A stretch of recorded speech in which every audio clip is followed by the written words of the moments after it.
नमस्तेऽस्तु महामाये श्रीपीठे सुरपूजिते शङ्खचक्रगदाहस्ते महालक्ष्मी नमोऽस्तुते।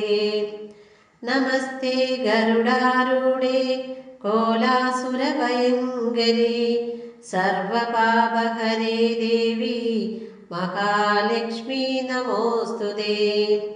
सर्वज्ञे सर्ववरदे सर्वदुष्टभयङ्करी सर्वदुःखहरे देवी महालक्ष्मी नमोऽस्तुते। सिद्धिबुद्धिप्रदे देवी भुक्तिमुक्तिप्रदायिनी मन्त्रमूर्ते सदा देवी महालक्ष्मी नमोऽस्तुते। आद्यन्तर्हिते देवी आदिशक्ति महेश्वरी योगजे योगसम्भूते महालक्ष्मी नमोऽस्तुते।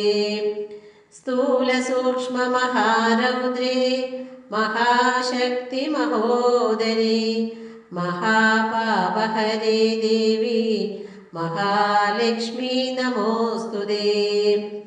पद्मासनस्थिते देवी परब्रह्मस्वरूपिणी परमेशी जगन्माता महालक्ष्मी नमोऽस्तुते। श्वेताम्बरधरे देवी नानालङ्कारभूषिते जगत्स्थिते जगन्माता महालक्ष्मी नमोऽस्तुते।